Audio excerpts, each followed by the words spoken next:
que es E2 sobre R2 más J X2, la podemos escribir con la nueva expresión. Podemos poner S E2', que es un valor inventado, pero que es función de F1. Y acá tenemos R2 más J S X2'. La corriente es la misma. Las expresiones siguen siendo las mismas, pero hoy hagámosle otra modificación a este. Vamos a multiplicarlo por 1. Es decir, le vamos a hacer eso. Ahí no estoy alterando, sigue siendo la misma corriente I sub 2. I sub 2 queda, que es igual a E2', y acá nos queda R2 sobre S más J X2'. I sub 2 sigue siendo la misma corriente que indica este circuito. Pero ¿qué es lo que tenemos ahí? Una tensión dividida sobre estos parámetros. Construyamos el circuito. Hay una resistencia y una reactancia. La reactancia es Jx2', que es función de la frecuencia de la señal de alimentación del estator. Y acá tenemos resistencia, que es R2' sobre S. Y acá tenemos S2', esta tensión, y acá la misma corriente, que es esta, y esta. Y tenemos esa expresión. Pero hoy calculémosle la potencia a ese circuito. En este esquema de acá, donde por experiencia, digamos, previa, si a mí me dicen que escriba el circuito equivalente de la bobina de un contactor, por ejemplo, es esto. Entonces, hemos escrito la ecuación de la bobina de rotor basada en esa situación. La característica de que la frecuencia del motor está amarrada con la del estator, entonces es lo que hemos manipulado a través de la relación, digamos, F2, F1 con deslizamiento. Entonces, la potencia de ese circuito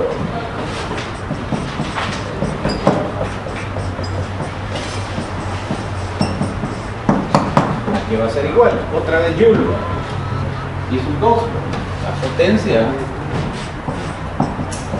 a I sub 2 al cuadrado por la resistencia, en este caso es R2 sobre S.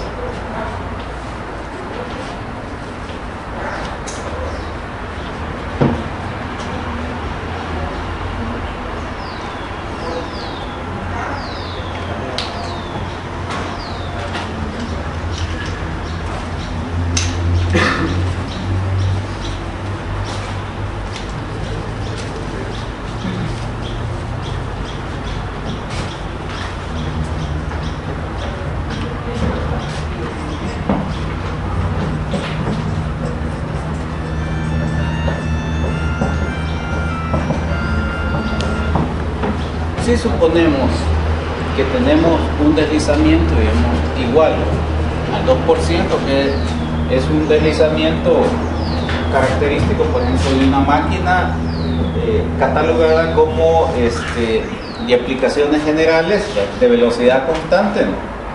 Puede ser una máquina, un motor, digamos, orientado, por ejemplo, a la aplicación del sistema de algún ventilador o una bomba, donde la velocidad debe ser estable.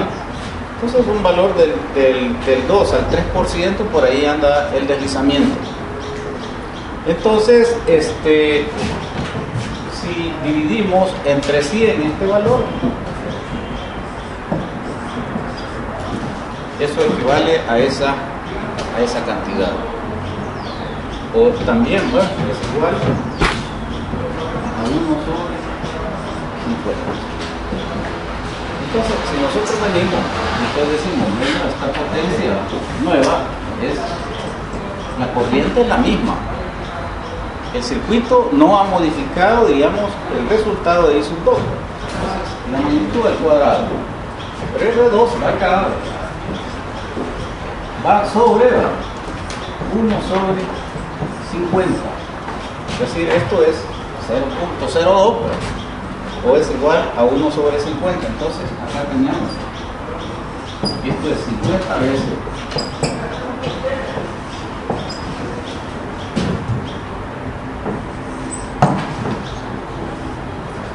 ¿cómo es este circuito? Acá, que es el esquema o el modelo real que tenemos en el rotor. Cuando le calculo la potencia, básicamente es lo que se pierde como calor en la componente ómica de la bobina de la fase que estoy evaluando. Es decir, son las pérdidas en el cobre, en el bobinado secundario. Pero cuando hago el ajuste,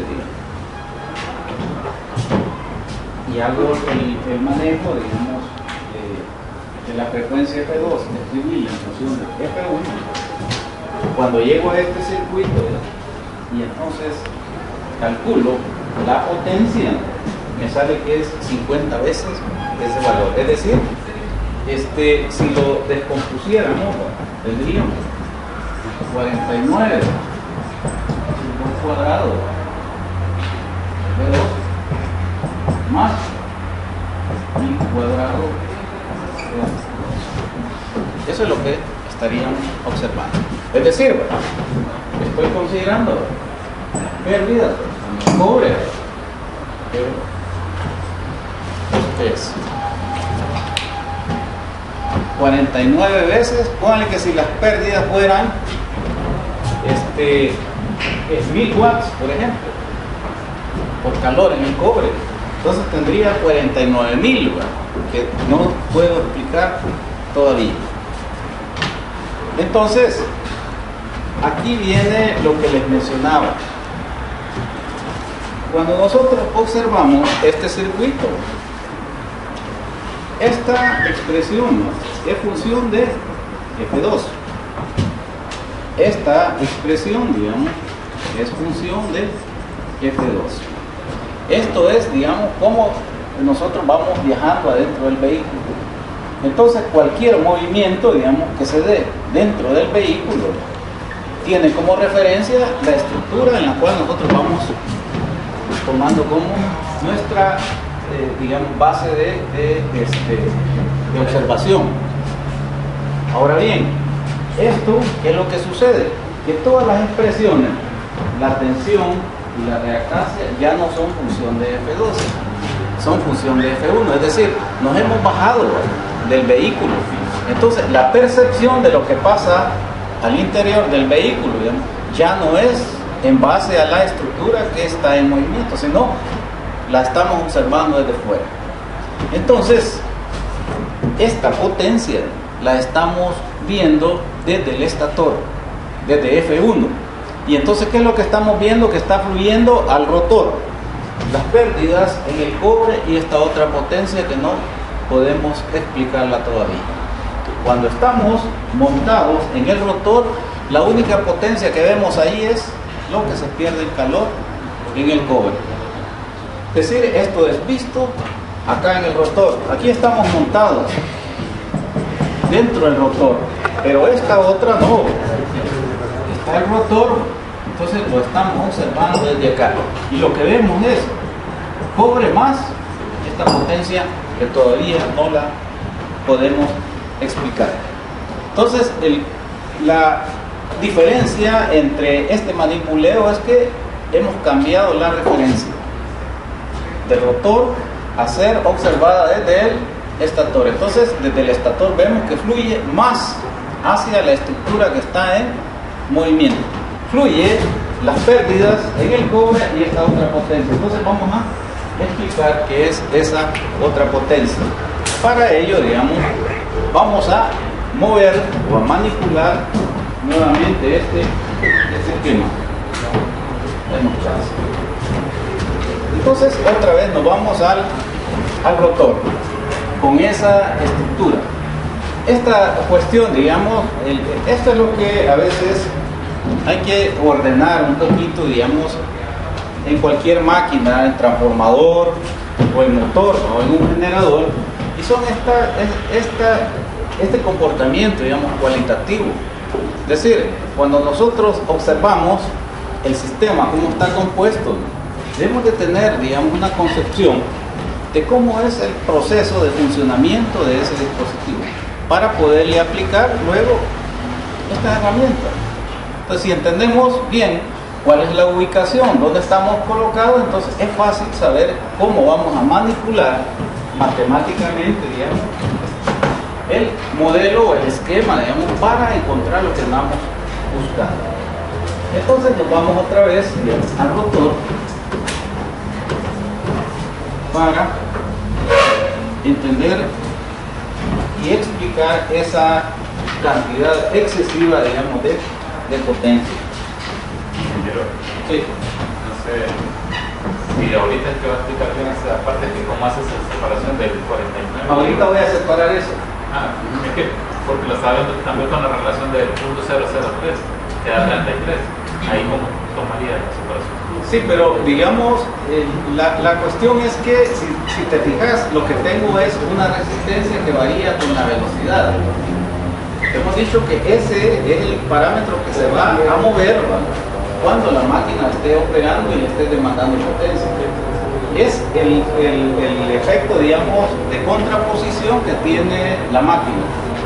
Si eso aumenta, digamos, va a generar un efecto sobre el funcionamiento, digamos, del motor, que se va a reflejar, digamos, como una demanda de mayor potencia. Aquí lo podemos ver.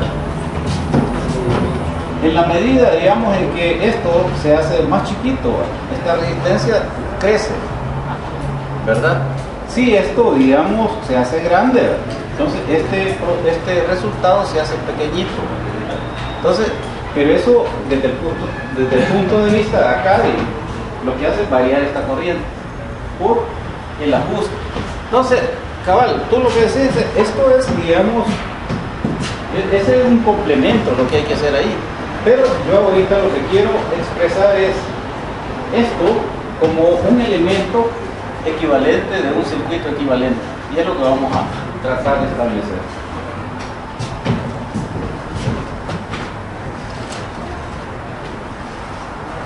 Entonces habíamos llegado a ese resultado. Ese nuevo modelo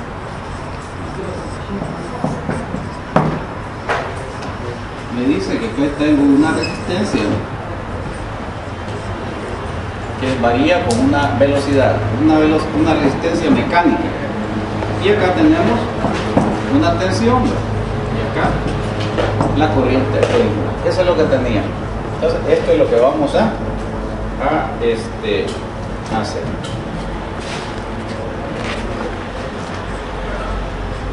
Entonces, acá, digamos, vamos a expresar nuevamente esa R2 sobre S de una manera equivalente sin alterar, digamos, el resultado.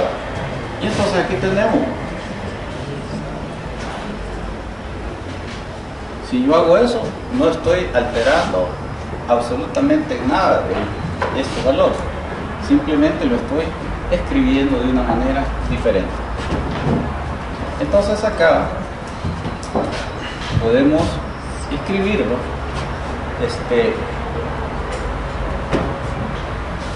con esta acá,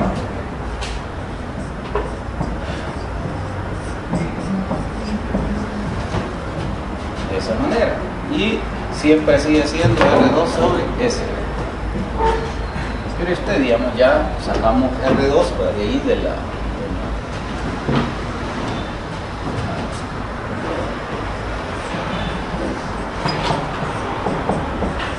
y todavía, digamos, no hemos hecho ningún cambio. Entonces ajustamos acá y nos queda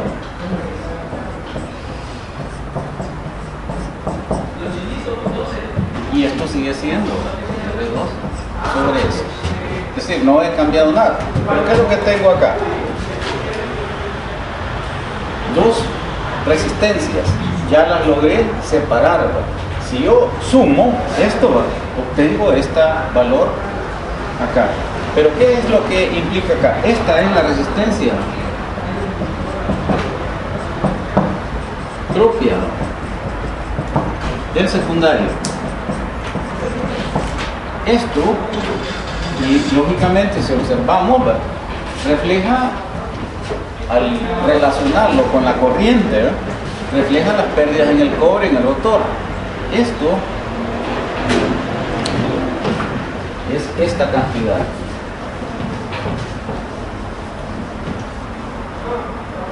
Entonces, si hacemos otra vez el muñequito ese,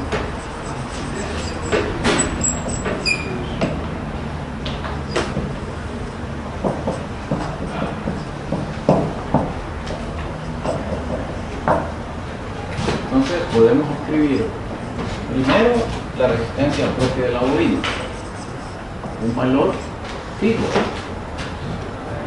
que está ahí en la bobina, y esto otro, ¿no?,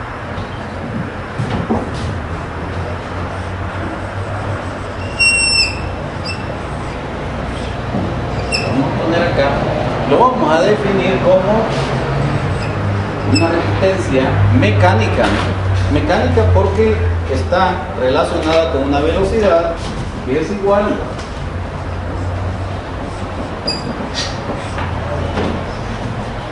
entonces Rm.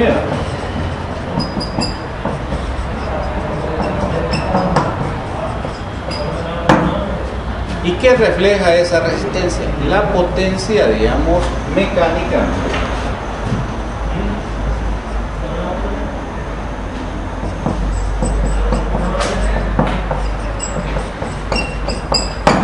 La potencia.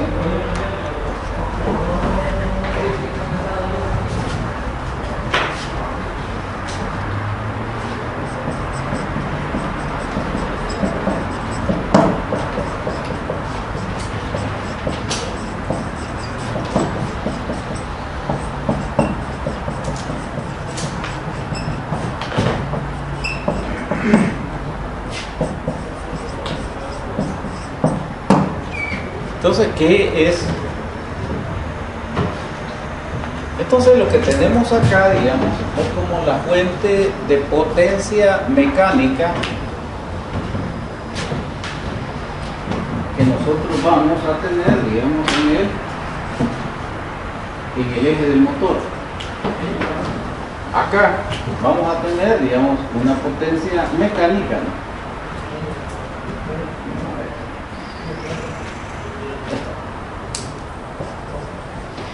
que será 3 veces la corriente y son 2 al cuadrado, ¿verdad?, por R2 sobre S, 1 menos S. Esa es como, digamos, la fuente de potencia, digamos, que desarrolla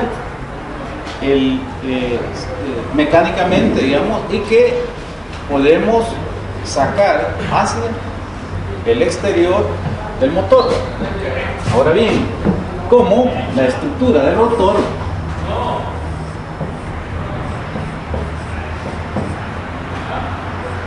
eso es lo que tenemos acá. Internamente nos estamos desarrollando esa potencia 3 veces, es un 2 cuadrado R2 sobre S, 1 menos S. Esa es la potencia que tenemos disponible en esa estructura. Acá posiblemente tengamos acoplado, digamos, por ejemplo, puede ser un generador, ¿va?, que estamos demandando potencia mecánica para desarrollar el proceso de conversión. Ahora bien, como esta componente, digamos, gira a una velocidad mecánica, es la estructura la que está girando. Entonces, esto desarrolla una potencia mecánica que está dada por el par y la velocidad mecánica, digamos, de rotación. Ahí ya podemos dar, ¿verdad?, eso en kilowatts o en unidades en caballos de fuerza, ¿va? Que son unidades de potencia mecánica. Entonces, eso es lo que tenemos disponible acá. Pero la rotación, digamos, es imperfecta. Primero, digamos, tenemos fricción en la periferia, digamos, por el rozamiento, digamos, con el viento. Entonces tenemos pérdidas viento. En la superficie, digamos, el viento tiende a frenar el giro de esa estructura. Entonces hay que compensar con esto, digamos, un poquito para estas pérdidas. Igual va acá los ventiladores que traen. Ellos empujan el aire y lo tiran, pero el aire le hace una reacción y también, digamos, hace un poco. Luego, ¿qué más tenemos? Los rodamientos. Los rodamientos acá, digamos, también generan, digamos, pérdidas por fricción.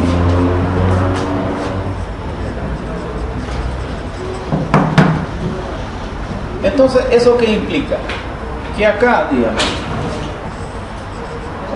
vamos a tener una potencia disponible, ¿verdad? Que es lo que dice la placa. Si la placa dice que el motor es de 100 caballos de fuerza, este PSUO son 100 caballos de fuerza, pero el motor, digamos, internamente tiene que desarrollar más. Es decir, PSUO es, ¿verdad?, la potencia mecánica desarrollada, digamos, menos las pérdidas por rotación o pérdidas rotacionales, todas las pérdidas que tienen que ver, digamos, con el rozamiento. Entonces, esto es lo que tenemos. Entonces, esta potencia indicada acá es la que creamos acá en este elemento que lo tenemos representado como una resistencia.